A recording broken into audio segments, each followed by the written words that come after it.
Hello, guys, and you are watching live stream and Saturday night with Bruce Grobbelaar, live from Liverpool, and a really overloaded, heavily loaded internet all over the world. So we have taken down the picture quality a little bit, and we hope you will be able to watch us and enjoy our show. We're so sorry about the technical difficulties. We should have had, professional cameras, professional sound, but we are keeping to the government restrictions of staying home, staying safe. And as soon as it's legal and okay to do so, we will send these live streams from Hotel Tia with a super professional rig, and you can enjoy even better sound and even better pictures. So bear with us. I think everyone is home right now, doing something online on this Saturday, and lockdown in England and quarantine all over the world. With us, we have the mighty fine Bruce Grobbelaar, England's most decorated goalkeeper in all times. How are you doing, Bruce? Are you okay?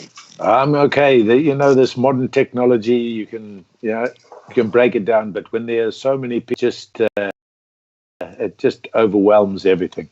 That is so true. I can see you've got some lovely orchids behind you, so I didn't want to be any worse. So I very nice. You've got nice Easter homes. tulips to next time. The technique is letting us down.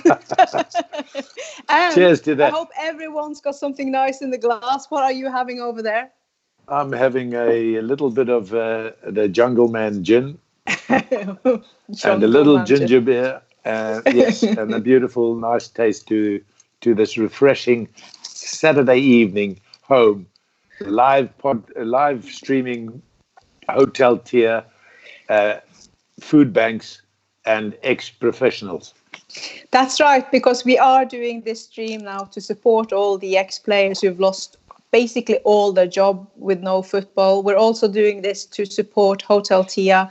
As you, I'm sure, are aware of, the hospitality industry and small businesses are struggling massively during this corona crisis. And for Hotel Tia, we have absolutely no income in months to come. And of course, lots of expenses running. And we're doing these streams to protect Hotel Tia so we can open again and welcome you all when all this is over, and also to save our staff. But most importantly, we are doing this to support the food bank in Liverpool, because they urgently need our help now, because the poverty is climbing every day going now, that so many people have lost their work due to this virus pandemic.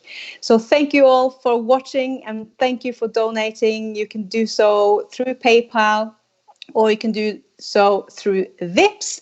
But you know what? If you're struggling and don't have anything extra, it's okay. Take this as a little present from us in Hotel Tia and Bruce Grobbelaar to brighten up your day, basically, in a difficult time. So, Bruce, we've got so many questions for you. I want to start off back in Africa, because as many people probably know, you grew up in Rhodesia, which is now called Zimbabwe. And we have actually got an email from your old teammate. How cool is that? His name is Stuart Wynn, and he says, I have so many great memories of our playing days, all good, fortunately, so that's great. One really stands out. It was the 1973 Castle Cup under-16 semi-finals. Oh, yes. Callies were going for a hat-trick of wins and had not lost a game for 3 years. That's even better than Liverpool. We played this game late afternoon on the backfield of Rufaro Stadium. It was a down with a few minutes to go. So the hat-trick of wins were in danger, basically. Correct. The linesman Callis official, don't mention his name, managed to convince the referee, who was neutral, that the light was bad and the game should be called off. Fortunately, it was. How can you just do that? I think it's time to call this off, because we are under. It was 5 o'clock in the evening. Exactly. The street lights had gone on, and so we were thinking, oh, well, hold on a minute, this is a little bit too dark. I love it. I love it. And then he says, we went on to win the replay plus the final, beat Guelo United 5-0 at Rufaro main stadium. Yeah. And you finally achieved your hat trick of wins. Correct. Does this sort of take you back in the good old days? It does, because you see, the thing is, we, Stuart Wynn and myself, and we, all the Callies boys, Budgie Shearer, Graham Boyle, Malcolm Stewart, Chris Franklin, Stuart Pettigrew. There were so many great teammates that we played with. But as juniors, we played in the African League. So we didn't play against white teams. We played against African teams. And the juniors had to play against the African teams as well. So wherever we went, the first team went, the juniors went and played a curtain raiser before the first team played. So we played the curtain raiser just to get the fans, G'd up.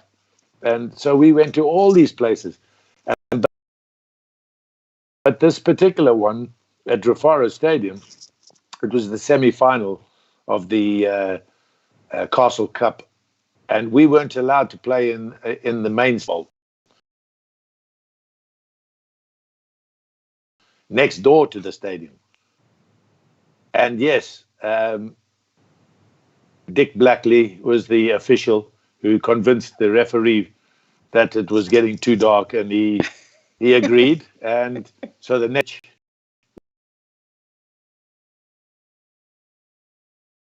we played at Rufaro Stadium, we won, and then we went through to the final, where we played the curtain raiser to the final as well. Oh, and Stephen Boyle says here now, I remember Cali well. So there you go.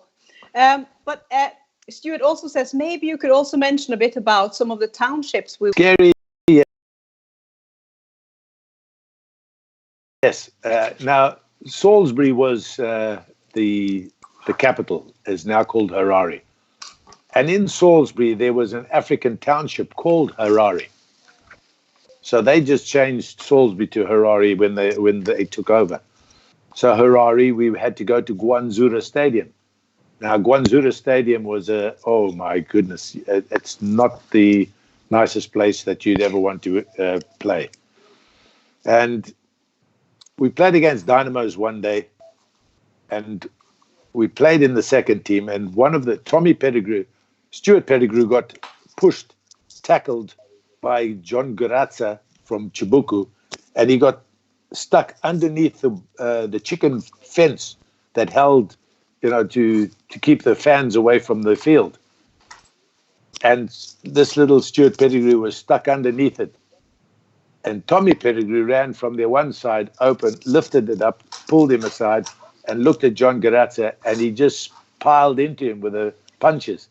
So now there was this all-white team in the township fighting against this African team with all their African fans. And in the stadium, there was only about 50 whites. So it was just a pile of mayhem. The referee booked everybody. I was sitting on the ball in the goal. I went to the referee and gave him the ball, and he said, "Oh, I haven't taken your name." And I was booked as well. Scary, yes. Stuart, he is absolutely right. We were young white boys, 14, 15 years of age, and going to African townships where when I moved from Salisbury Callies to Matabeleland Highlanders, I rode my bike from my home into the township. And the second week, I was stopped at the bridge. Going across the bridge, you get into the township by a police car. And the white policeman said, "You cannot go in there." And I said, "What do you mean I can't go in there? I'm going training." He says, "No, you're a white boy, and it's 5:30, and it's going to get dark, and it's dangerous in there." I said, "Well, I've been doing it for a week.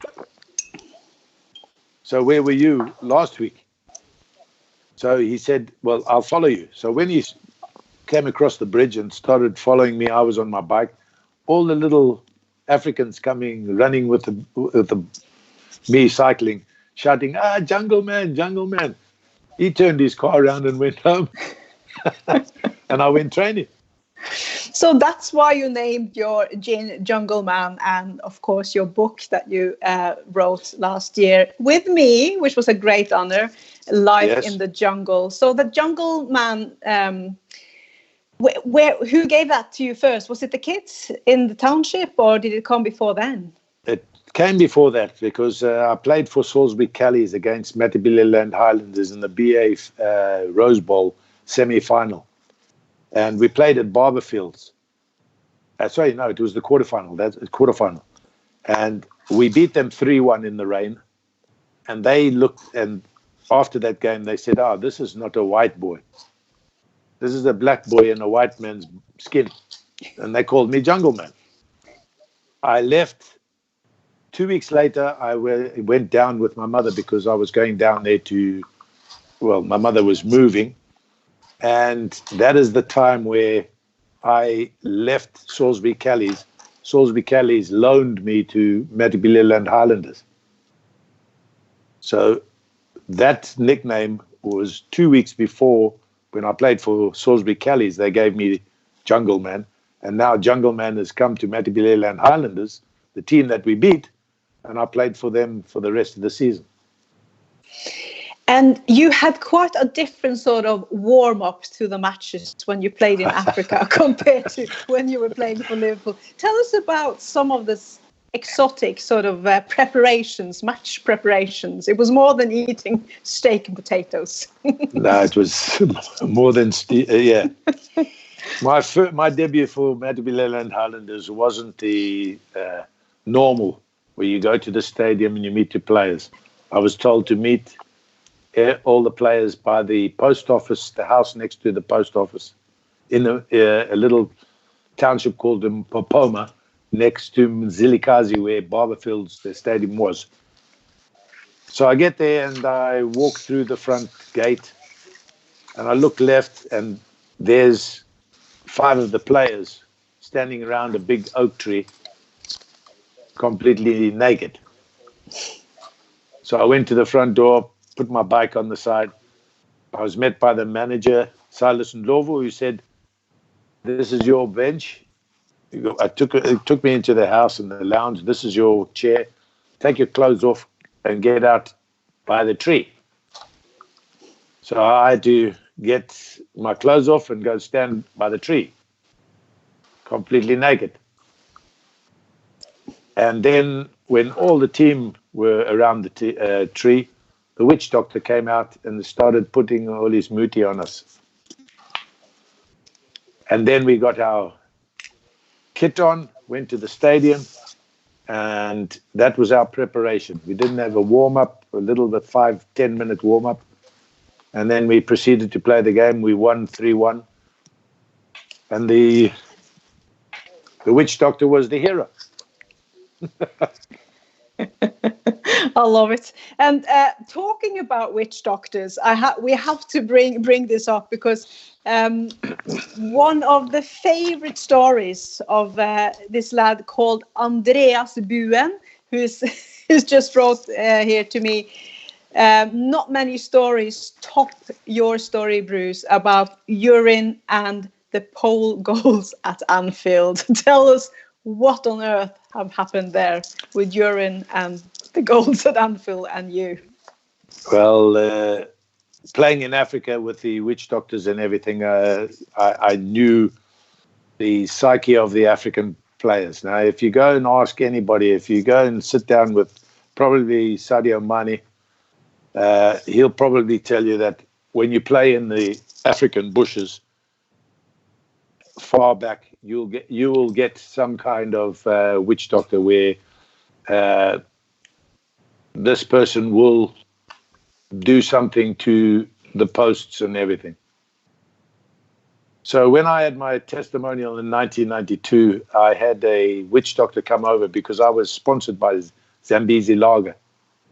And Zambezi Lager sent over this witch doctor. And the witch doctor at Anfield went on the posts with his goat's tail with this water on all the posts at Anfield. and then got the mic and said, if you don't have Bruce Grobbelaar working at Anfield, you won't win the league. And we haven't since 1992. And over the years, I've been thinking, well, you know, how do you get rid of it? And what did we do when we were with Salisbury Callies as a white team? And we were told by Africans that if you want to get rid of any curses of their witch doctor antics, you either use salt or you use urine. So you've got to urinate on the posts. Well, the year that Stevie G slipped and became second, I only urinated on the 2 posts in the Kop end. And then I was thrown out. And so it's been bothering me for all this time. And then the end of last season, we played at home. The Monday afterwards, there was a corporate competition where I played for Hotel Tia. And Tuggy Hurstad said to me in the dressing room, "Oh, you've got to do the business." So I knew what he meant, and I got a water bottle. I went into the toilet, poured the water out, urinated in the bottle, and then we went out and played. And the first half, I was in the Kop end, so I poured the urine on the post and then splashed the crossbar, and we proceeded to play.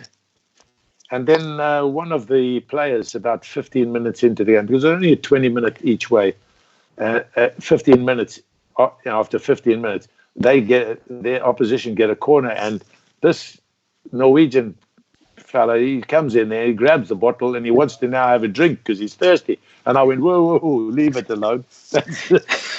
Don't touch that. Which he didn't. And then I went down the second half, and I did exactly the same thing there. And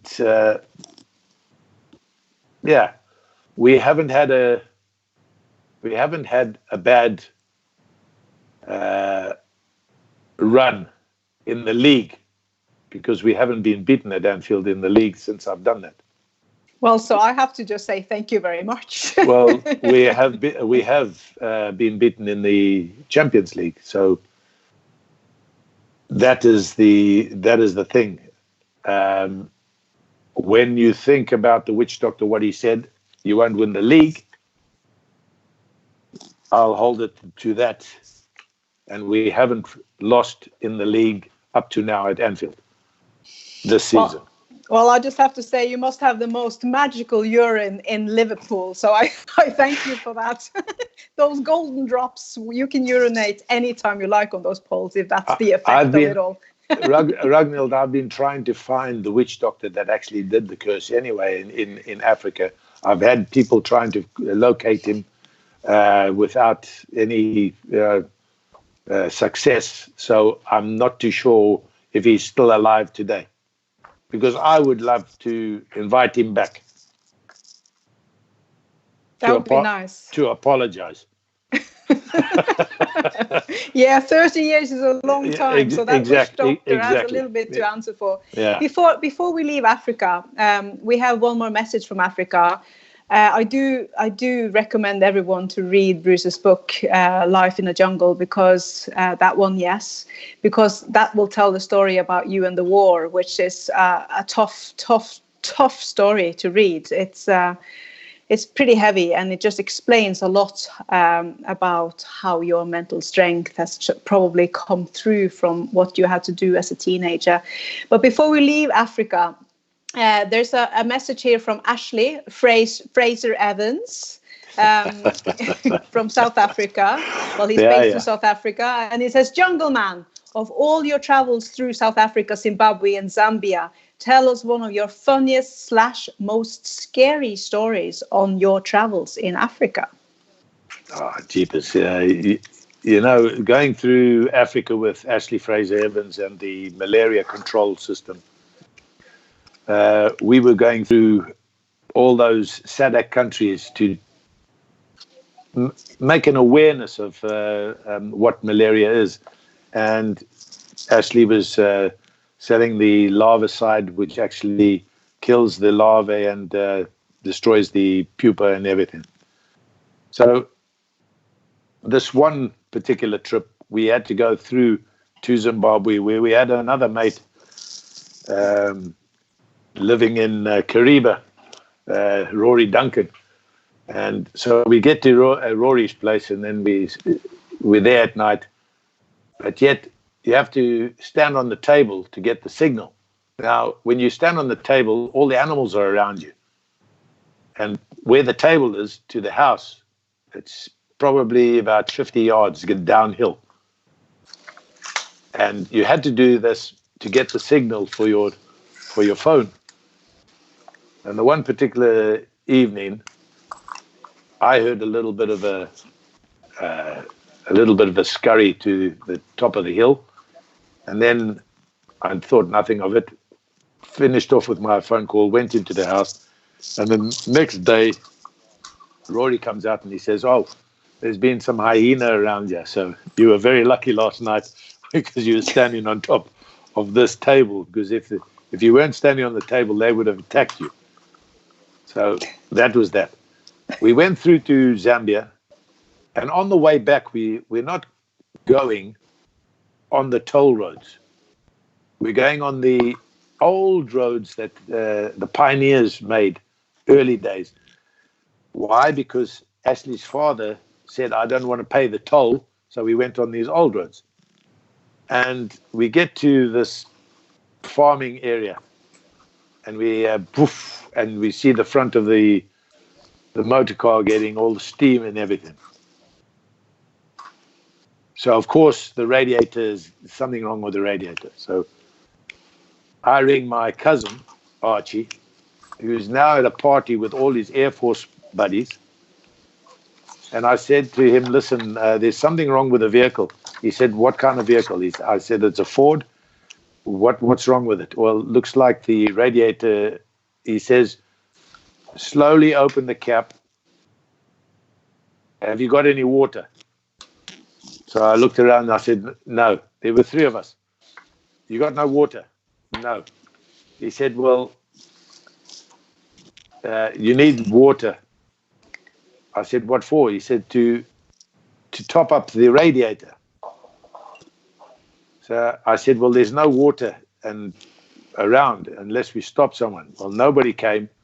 He said, "Listen, there are three of you, aren't there?"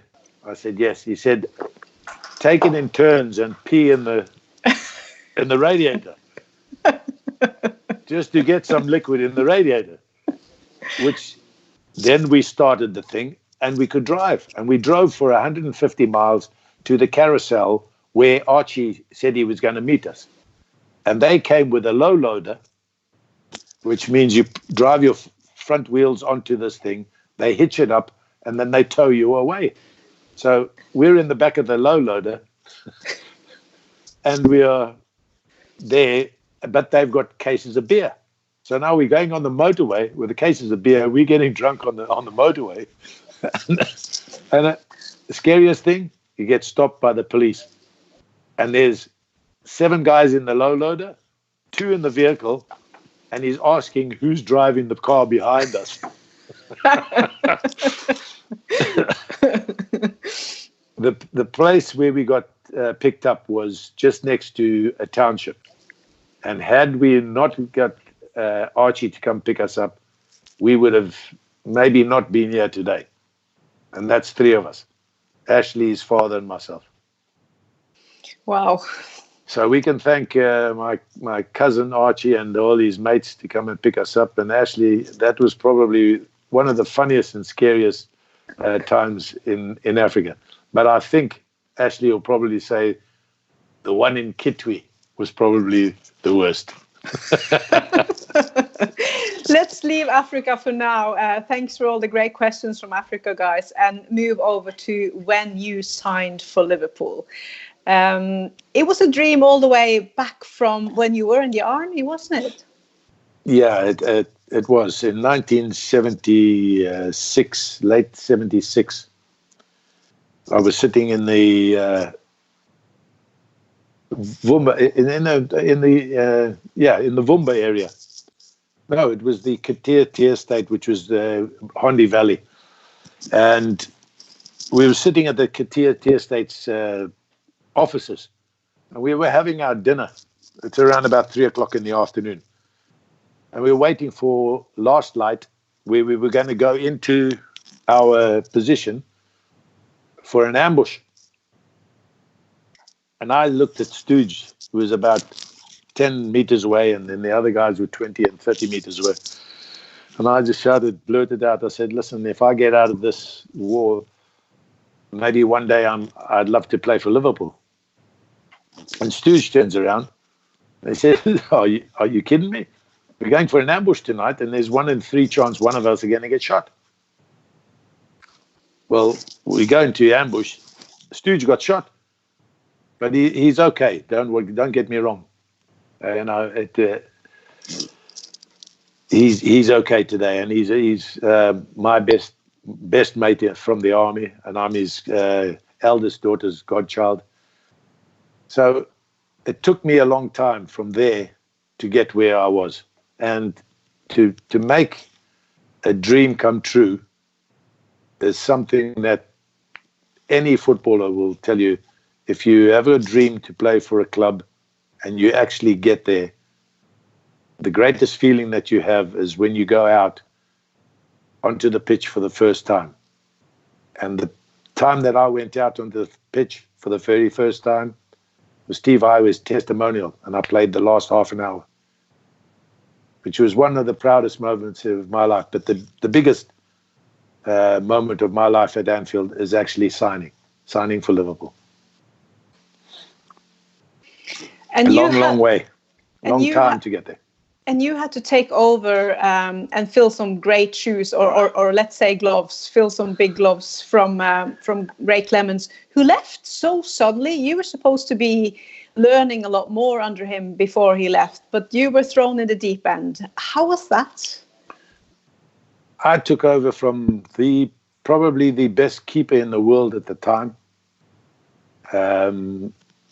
And yes, he just left. We found, and you know for a fact, we found out why he left. He's given us his reasons, and it's a valid reason. He's won the European Cup 3 times. It doesn't get bigger than this. So he wanted to go elsewhere, so he did. And then I was thrust into the deep end. And I don't know what Bob Paisley saw when he watched me, but he must have liked what he had seen, and I became the next goalkeeper at Anfield. Well, Rob O'Brien actually says something about what you were just mentioning now. He says Ray Clemence left Liverpool because he said he got kind of bored with winning trophies.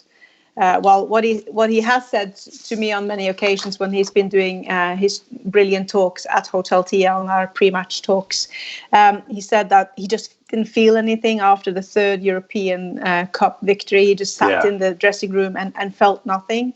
Yeah. So that's why I thought, if I'm going to, I need to challenge myself and move on, which wasn't an easy decision. No. So, but Rob O'Brien, he says, did that ever get complacent for you? Did you ever feel the same way? Because you are the most winning goalkeeper in English history with Liverpool. Did you ever feel sort of full of winning? No. I never felt anything but wanting to play for Liverpool. And over the years, over the managers that I've played with, some of the managers, yes, you look at them and you want to play every ounce. Time when Graham Souness took over, and that was probably the time where two players and then one gets the managerial job. It gets disjointed, and there's no connection between you and that former player. It was totally different with Kenny Dalglish. Kenny Dalglish took to like a duck to water. But then when Graham Souness came about, him and I didn't really see eye to eye. Graham is a fantastic footballer, the best footballer I've ever played with in my life. And there's no secret that I will tell him that he is the best footballer that I've ever played. But as a manager, I know that he went in too quickly. And he has actually admitted that as well. Today, if he was a manager, he'd probably be the best manager that you ever want. But he's taken his route to the media side, and he's the best football pundit going today, for sure. So it carries on. Best footballer, best football pundit, brilliant. But with him, if you can say, the rot set in, and that was their time when I was now sliding, and Liverpool knew that they probably had to let me go because I was getting a little bit too boisterous in what I was doing and everything. And it was up to Roy Evans was the one that actually let me go. And it wasn't the best way to go, but Roy, he did it his own way, and it was okay with me. And then in the end, I moved on. I was supposed to go to Manchester City with I went to Southampton. At the end of it, two years at Southampton. The third year I was supposed to stay, but Graham Souness told me that I must go. And then I was supposed to go to Manchester City. Manchester City's chairman, Steve Bowler, blocked me. And I went to Plymouth, and I went with Neil Warnock on a little jaunt around the countryside, because I went with him to Plymouth, and then I went to Oldham, and then to Bury with him. And then I went, all around the place, and I was going down south that quickly. I thought I might as well go to South Africa and coach a team, which I did in the year 2000. So I took a team from South Africa, and then from there I took 5 teams in 7 years, which we did very, very well. And I came back. I have a question here from Damien Wall. She's asking you, what is your favorite Liverpool game you played in? Favorite Liverpool game that I played in? Yeah.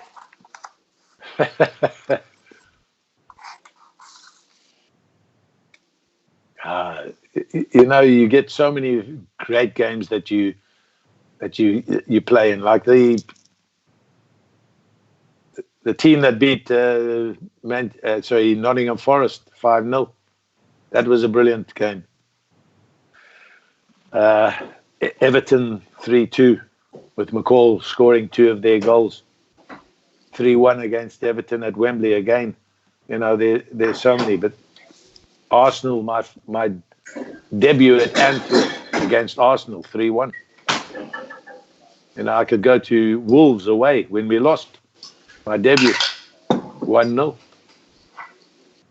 But you always look at the last game that you ever played for Liverpool. And the last game that I ever played for Liverpool was a former players in Australia. And we had 3 decades of former players. So we had the Rob Jones, we had Carragers, we had the Gerrards, we had the Hippiers, we had the Gianni Reeses, we had the Westervelds, Rush, myself, Aldridge, and we had a whole host of it, and we beat the Australians 4-5-0, I think, at that time. So that was probably my last famous and greatest team that I played for, because the legends spanned over 3 decades. I just got one hell of a question. Sorry for swearing here, but this is big news. This is breaking news, guys. We've got a certain John on the feed here, and we know this John really well because he's going out with your daughter, your oldest one, and he is saying now. Johnny Bosco and my goodness. It happened here on a live stream with Hotel T and Bruce Grobbelaar when he just pops the big question here. Bruce, can I have your daughter's hand in marriage? Are you kidding me? No. Johnny, go on, my son. You don't know what you may. What a beauty. I know, isn't that such an amazing my goodness moment? gracious. So now I've got 2 daughters getting married. Wow, you better start saving up. So guys, please donate what you can tonight because Bruce is marrying away 2 daughters in the drought of football with no income. We should actually ask we should actually ask Johnny when. When, Johnny, when? While we get the answer to when he wants to marry your gorgeous oldest daughter. I think it'll be after the middle one, Olivia, which is the 4th of September next year. Talking about Tali has also sent in a great question here for you. First, it's 4 questions in one, really. But it is, what is your favorite quote from your mother? Famous quote from my mother. A famous quote from my mother was probably telling me what I had to do at my father's grave. And I had to go when she was on her dying bed. She asked me to go to South Africa and tell my father, her first husband, that he was the only one that she really loved, which I did in an African fashion with Archie. And then the Africans looked at me and said to me, how do you know how to talk to the ancestors the African way? And I said, because I'm African. And they said, no, you're white. I said, no, I'm African. I was born here. I know how the tradition is. And this is it. And then they said, oh, but you haven't finished. And they took me to the office and they gave us an African beer, which we shook up and we chugged some of the African beer just to finish it off. And then Tali says, and congratulations, John, for getting a yes from the dad, the dad-in-law to be. We're just wondering if Tali knows and if she's saying yes, but we are presuming she is. So congratulations to you guys. This is so romantic. Oh, what a great start of Easter and what a lovely surprise in this live stream. Oh, yes, it's a beautiful surprise. Oh. So Tali is asking you, your second one is, what is your favorite quote from a teammate? Famous quote from a teammate? Mm-hmm. I'll tell you what it was. It was Ian Rush, who came in at Watford and he said, don't let them score because Luther Blissard's 1 goal behind me. And if he scores, he'll win the Golden Boot. and guess what?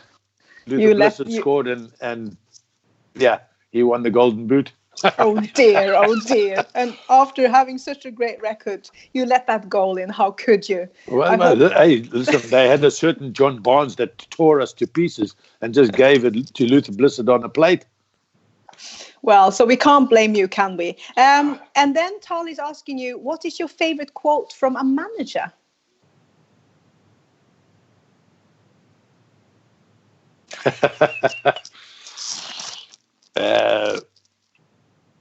It wasn't the manager that actually said it, because we went into a team talk with Bob Paisley and he was going, they've got this team that's not pretty good, but they not bad. And they said, Neely, this winger is not fast, but he's nippy. And he says, and you defenders, well, these guys, they fling the far-flung one. So we looked at Joe Fagan and we said, excuse me, Joe, what does he mean by this? And Joe Fagan took a puff on his cigarette and he says, I don't know, just get out and play. So just get out and play. That was our famous from any manager. Just get out and play. As simple as that. As simple as that. Finally, from Tali, your oldest daughter, she is asking you, what is your favorite quote from a daughter?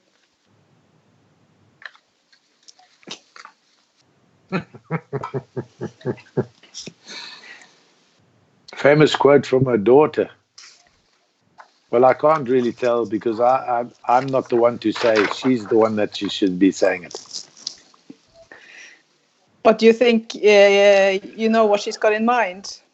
I've got something in mind, yes, but I'm not going to say it online yet tonight, Charlie. Okay. Okay. So Ian Edwards, he's saying... Oh, Ian Edwards. Yes, he says... Who stole the signs? Who stole the signs? E-I-E-I. Who stole the signs? He says, can you tell me your best save or maybe the most inspirational one? I'll tell you the best save. You were playing in the game, Ian. In the corporate cup. That's why I've sung the song, Who Stole the Signs? We won the corporate cup because I saved a penalty. Straight away, one penalty, bang, I saved it, and we won the cup. There we go. Well, he's saying that his personal is Graham Sharp at Wembley. Graham Sharp at Wembley, yes. Did you a missed turn and played it across his box and left you in no man's land? Sharp headed from 18 yards and you made up the ground and tipped it over the bar. Yes, well, that was one of the ones that are in the top 10 of my top 10 saves. I quoted it as being taught by Craig Johnson how to jump like a kangaroo. So that was the kangaroo leap. Well, I just want to say cheers because my great husband has just come in with a glass of white wine on this lovely Saturday night where we're finally on air, and let's make a toast to everyone watching. Thank you so much all for watching. We hope you're having a great time despite a little hiccup of technical errors in the beginning as the whole world is streaming something at the same time. But it's a Saturday night. It's a Saturday night, and we're so grateful that Bruce Grobbelaar is spending the Saturday night with us. Have a little cheers, everyone. Cheers. Cheers. And thank you all for donating. We are fundraising to help all the ex-players who are now totally out of work because the football has stopped. It's also an innovative way to try to help Hotel Tia over this difficult period with absolutely no income for months and lots of expenses. We want to save all our staff's workplaces, and of course we want to invite you all back when the football is finally on, so we can celebrate in style in Hotel Tia's beer garden when it's finally back on again, this football that we miss so much. So thank you all for donating through PayPal or through Vips. And if you are struggling, like I know a lot of people are right now, don't worry, just take these live streams as a little cheer up and a little gift from us at Hotel Tia and the ex-players. Bruce, who is your greatest star model in terms of goalkeeping? Who did you look up to? Who is the one you learned the most from? Well, if I say that I learned probably from my father. My father was a goalkeeper, and as a junior, as a 2-year-old, 3-year-old, I was put behind his goal, and he used to put stakes in the ground and then tie myself to the stakes so you could go 5 meters and 5 meters back. So in the end, I just went up and down and then just sat on the ground and watched him. But in 1966, the World Cup, I remember him sitting down, and we had a television in Rhodesia at that time. And he said, have a look at this goalkeeper. They call him the Panther. And it was Levi Yashin. He wore black. And this man could catch everything. And that was the thing for me. He never palmed anything. He caught everything. And that was my father's philosophy. Catch the ball, you've got control, and then you can distribute. And that's probably the soundest advice that I've ever had from my father, and watching Lev Yashin in the 1966 World Cup. And I have to just add, there is a wedding coming up because your daughter, Tali Grobbelaar, is now asking us, Hotel Tia, can we have the reception at yours? There's a wedding coming up in Liverpool. We love it. There we go. We love it a lot. We'll have to make it a day that, that football's back on. And probably, and I'm gonna leave this out there, Johnny, probably when we play Chelsea at Anfield, day after. Also, I have a question here. What are your thoughts after Lineker's goal in the FA Cup in 1986 in the cup final?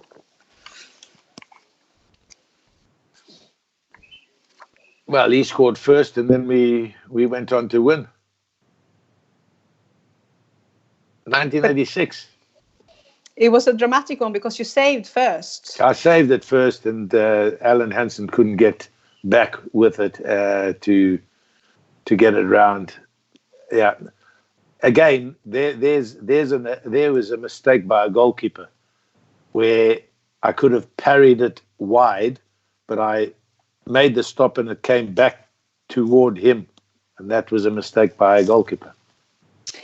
You got the nickname the Clown. Why? Oh, I got the nickname being the Clown because my debut at Goodison Park,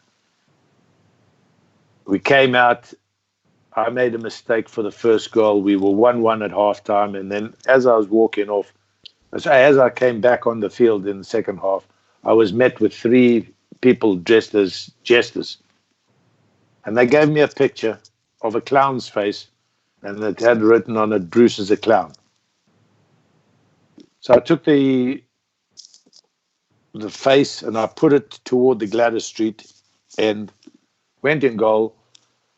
Graham Sharp got a penalty. I saved the penalty. Graham Sharp then had 2 shots which I caught. I turned around to the crowd and I went like this. And then at the end of the game, we won 3-1. And I went to pick up my picture and I just went 3-1. And then I noticed that the 3 jesters were getting beaten up by their own fans. So it was a good payback time. That's for sure. We can't. But that is why, because of that is why people, associate Bruce as a clown. And it was these 3 jesters.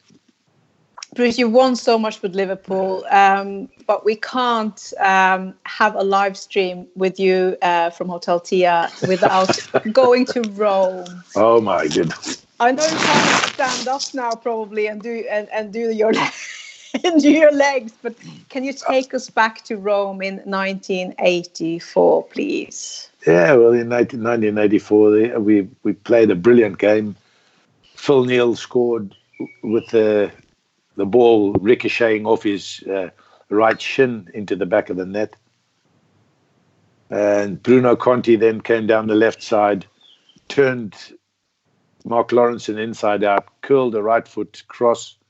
Pruzzo got in front of Alan Hansen, who flicked the ball up. I've taken off at the same time as the ball, and the trajectory was perpendicular, so it dropped in the far corner, 1-1. And we're thinking, well, what are we doing now? Extra time, nothing. And then at the end of the game, we come down to the huddle and there's Smoking Joe. He must have been on his 13th cigarette. He goes, right, I'm just going to go through this order now. First, Phil Neal. Second, Stevie Nicol. Third, Souness. Yes, third. And he's like this. Rushy fourth. And then he goes, Dalglish fifth. To which Kenny replied, excuse me, boss, you substituted me in the 86th minute. So he pulls out another fag. He's got 2 on the go. And geez, what's going on here? He says, well, who came on for you? He looks around and there's a fella lying on his back. He goes, Michael Robinson, you've been on the field 8 minutes and now you got cramp. He looks around and where's Hansen and Lawrenson? He turns around, there they're on the halfway line, waving at all the fans. Well, he looks around and he goes, Sammy, oh, just hold on, I'm just going underneath here. Just, Sammy, where are you? He goes, under the table. Because Sammy now, you know, where the grass has grown a little higher, Sammy's now trying to get under the grass. Where's Sammy? Couldn't find Sammy. So he says, listen. And then next minute, I'm standing like this, and there were two of us, myself and Alan Kennedy. He looks at me, he looks at Alan Kennedy, he says, Bruce, you're taking the fifth penalty. So that was how it was going to go. But it never went like that. The flick of the coin comes up, comes down, Liverpool in the Roma end. Phil Neal is tying his bootlaces. So Stevie Nicol grabs the ball and starts walking into the box. Phil Neal looks at the boss and he said, excuse me, Gaffer, it should be me. He says, just let's run with it. Stevie Nicol goes in there. He is the worst person that you should ever put in first penalty taker because he's got no marbles upstairs. Oh, God. Believe me, I roomed with him for 6 years. I know what he's like. Anybody that tries to squeeze size 13 feet into size 11 boots has got a screw loose. Must have. There he's there like this on the spot. We used to call him shovelfoot. So he goes, and what does he do? He shovelfoots the ball straight over the bar. And now we're thinking, oh, yeah, here we go. I get this arm around me. I didn't have to look up because I could smell the cigarette. All he said was, listen, son, myself and the coaches, the chairman and the directors, the captain and the team, the wives and the girlfriends, and also the 20,000 fans that are coming out from Liverpool. Not going to blame you. Oh, Jesus, there we go. If he can't stop a ball from 12 yards. Now, I've heard the blame word, and I said, oh, he said not. I said, thanks, Gaffer. As I walked away, he said, but try and put them off. That's what stuck in my head. I go past Stevie Nicol. I said, thanks for that. He said, bugger off and do your own job. So I get onto the goal. And for me being a goalkeeper, I know for a first penalty, don't go anywhere. Because the guy that's going to take the penalty is just as nervous as you are. And he's going to just stick it in and around you. So if you stay where you are, you've got a good chance of saving it. I didn't listen to myself. I went right. The ball came straight down the middle, clipped my finger and went in. So I thought to myself, you stupid idiot. Well, Phil Neal now has finished tying his bootlaces. And off he goes. Sticks the ball in the bottom corner. Then comes, there we go. I'm going to stand up here. Best of luck. Yeah. Just hold on. You're only going to he couldn't help himself, could he? So, he just couldn't help himself. And there comes Bruno Conti. He's like this. I'm a Bruno Conti. I crossed the ball for Pruzzo to score a. Now I'm going to score penalty. So I ran onto the pitch and I got into the goal and I went like this. And he took 2 paces and blasted it off the top of the bar. So I'm thinking, yeah, it might work. Well, Souness takes it, puts it in the top corner. I couldn't get into the goal next quick enough. I'm going, woohoo, come on, Rigoletti. You don't know this, but 2 days ago, I was watching you take penalty after penalty. Same corner, this very stadium, same corner, every single time. I've gone like this and I take off top right. I look over, it goes top left. And then when I got off the floor, I looked at the stadium properly. I realized that 2 days ago I was watching him from the other side of the stadium. Oh, no. Yeah. Well, Rushy comes up next. Boom, sticks it in. Worst penalty he ever took in his life, for sure. Bounced 3 times. And then comes Graziani. Now, Graziani goes and picks the ball up a long way away, puts his arm around the referee, and I didn't like this. So I went and bit the net that side. I bit the net this side. He eventually leaves the referee alone. And then I come in like a goal like this. Yeah, just hold on, Wait. I better put this down and then I'll get on top. And I come in and then I get on the, and I go. I've never seen that on a chair before. And then he crosses himself. And he takes 2 paces and blasts the ball over the top of the bar as well. And then I go running around the field like this, thinking to myself, aye. I look up and there's Alan Kennedy in the box. I said to the gaffer, excuse me, it should be me. He says, if it takes you 10 seconds, you can suffer like the rest of us and watch him take the penalty.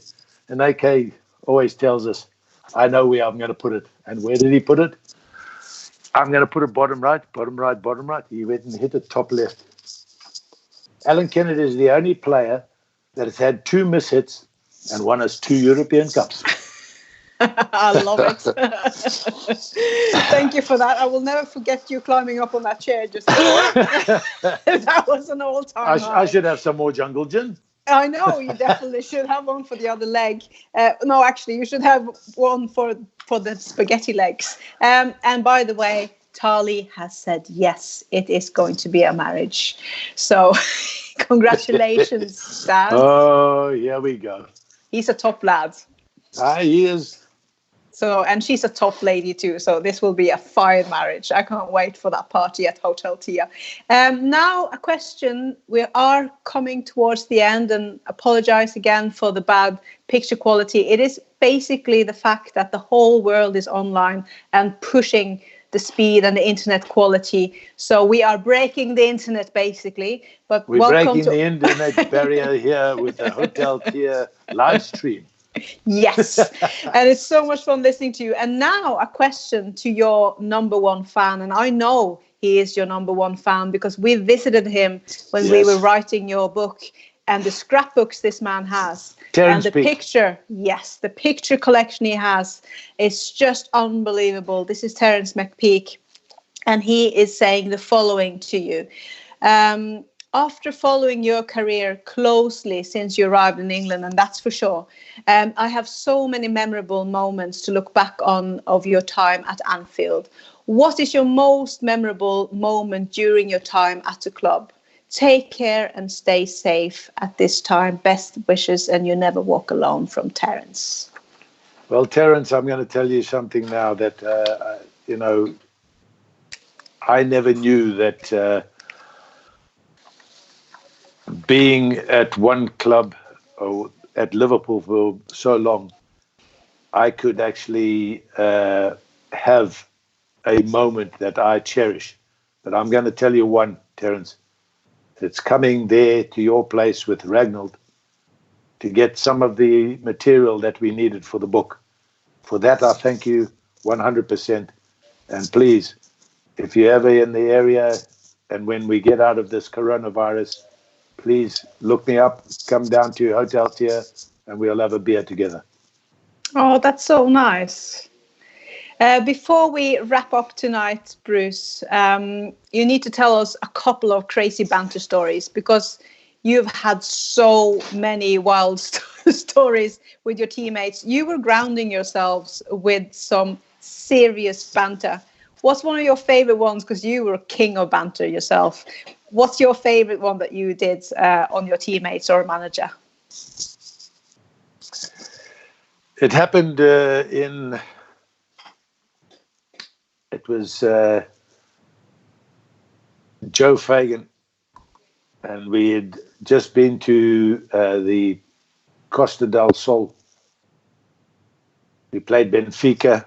We were staying in the Estoril Hotel, and we beat Benfica 3-1, and I think Craig Johnson scored 2 goals, and he was my roommate at that time.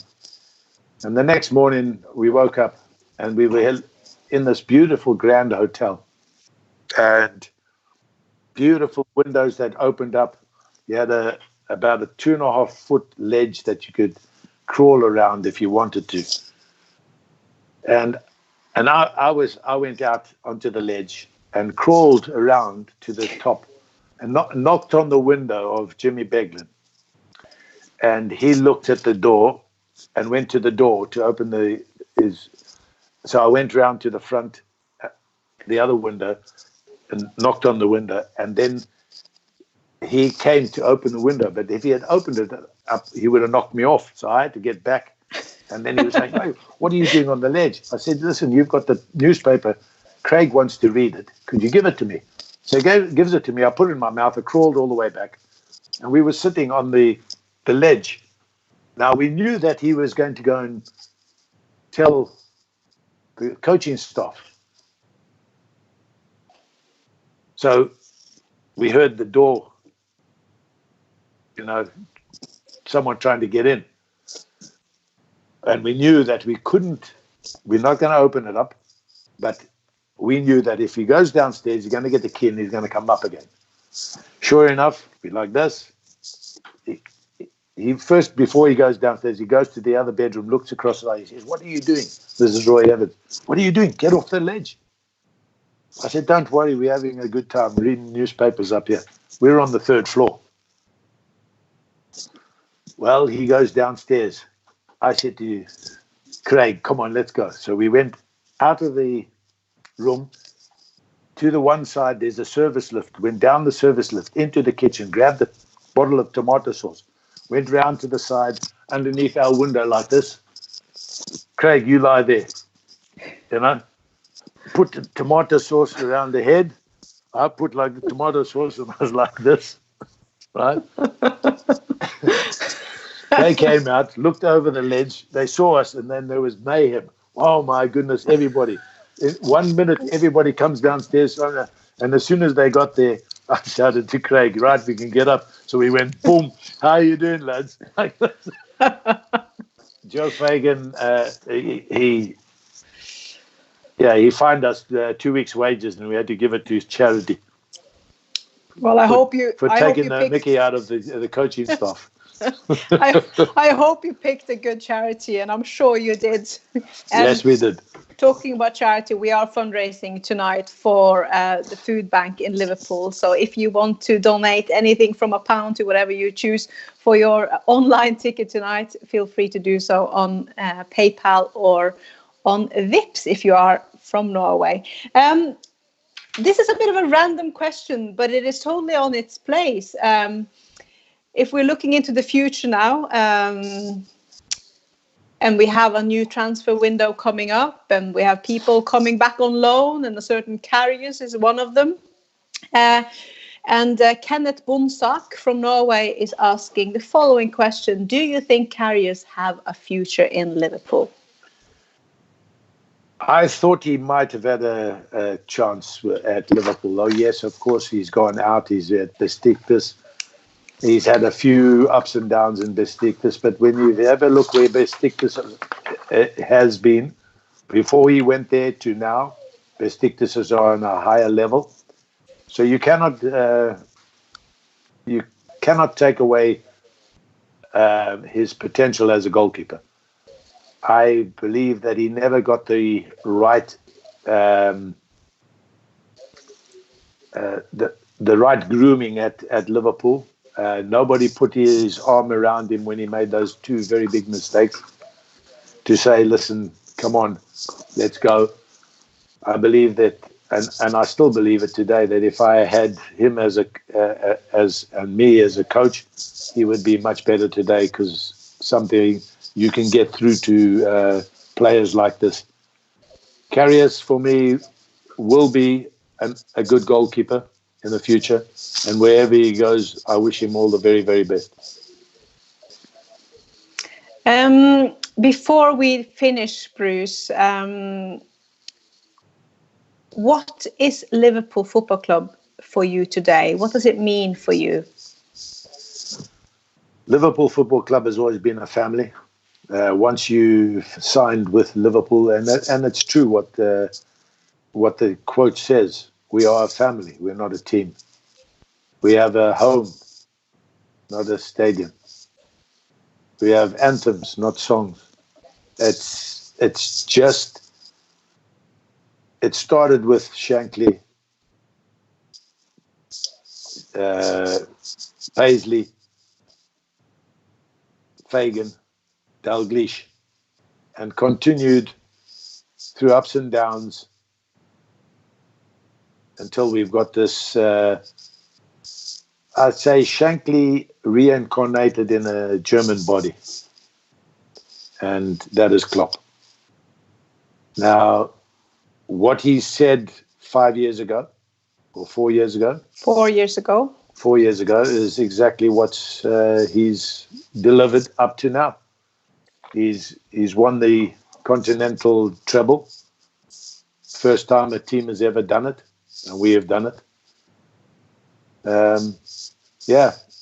Until the coronavirus halted everything, we just have to wait with bated breath until the league is actually finished. So, what do you think of Jurgen Klopp? What is your take on him being so successful? Why is he so successful? It's the way that the philosophy of the club has actually evolved. They put him in a position where he was allowed to put his stamp on his philosophy in the training, his methods, and his game mythology. And then going with that, getting the players that he needed. Now, I know for a fact that FSG have taken the Moneyball route, and that is with the baseballers. They pay only for the best players, which in baseball are the catchers, the pitchers, the second base, shortstop, and center field. That's the spine. And exactly the same in a football. We've got the best goalkeeper, best center half.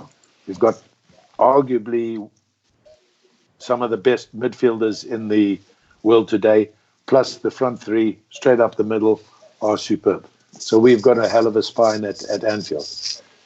And anything else around that spine can be tweaked, which he's done so tremendously well. And the way that they actually come together is with breathtaking idealism.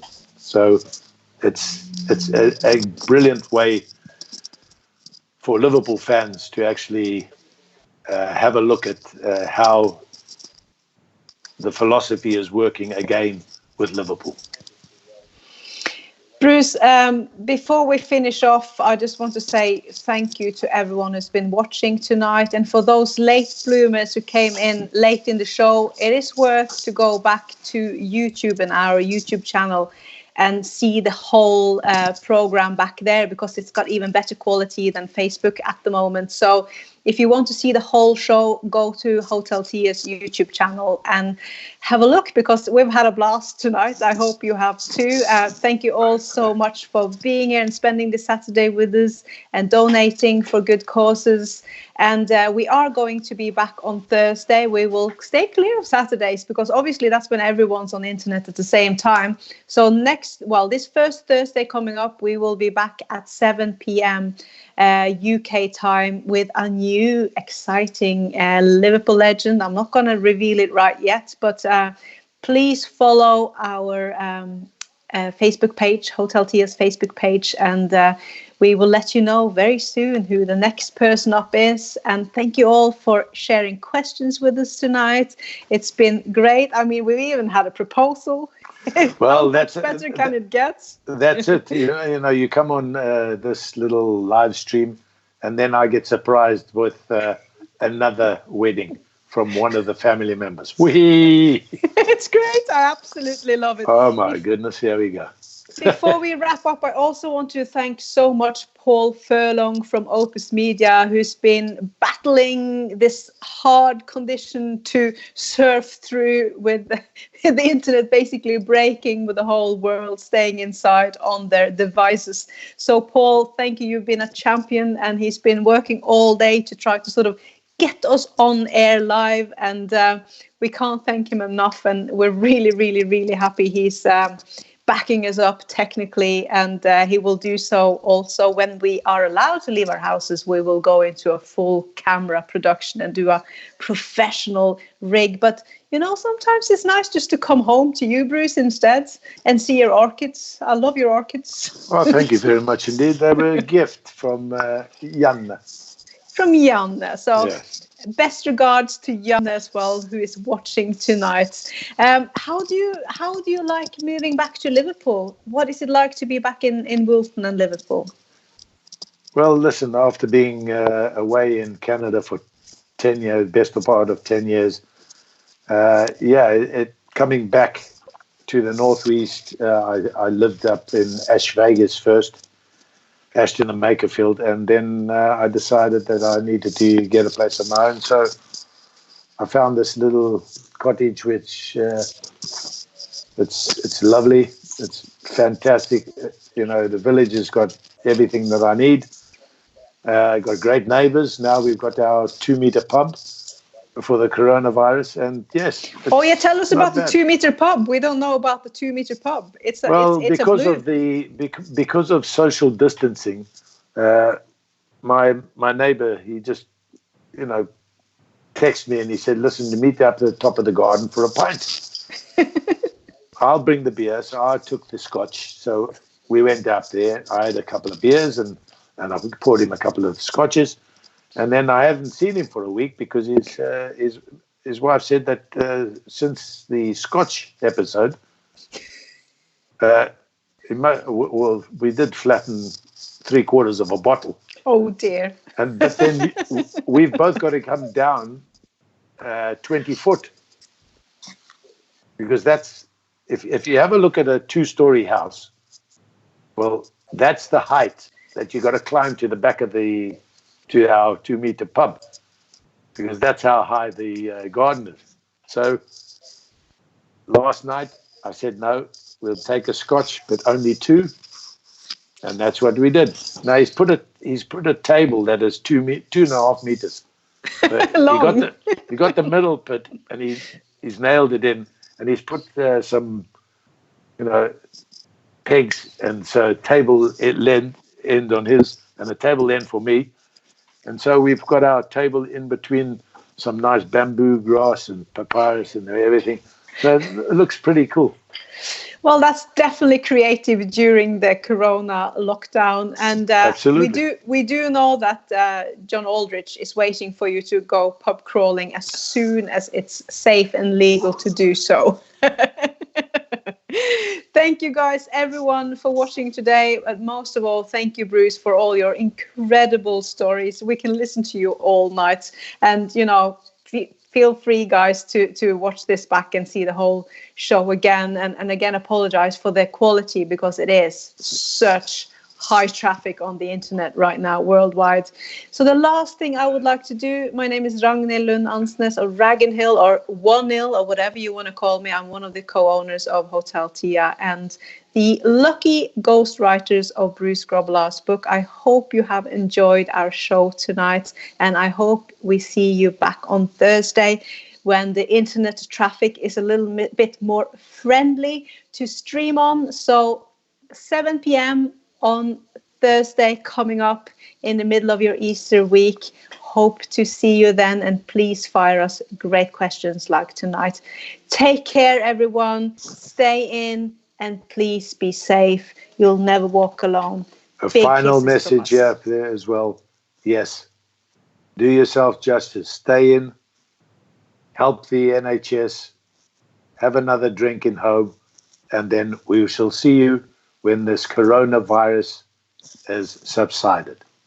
And also congratulations again to Tali and John on their engagements. Don't worry, I'll call you later. Cheers, everyone. Cheers, Take everyone. care and good night. And thank you very much, Paul Furlong, for your timely technical know-how. Brilliance. Know-how. Yes. That's great. Bye, everyone. Cheers, Take care. Bye. Happy coronavirus.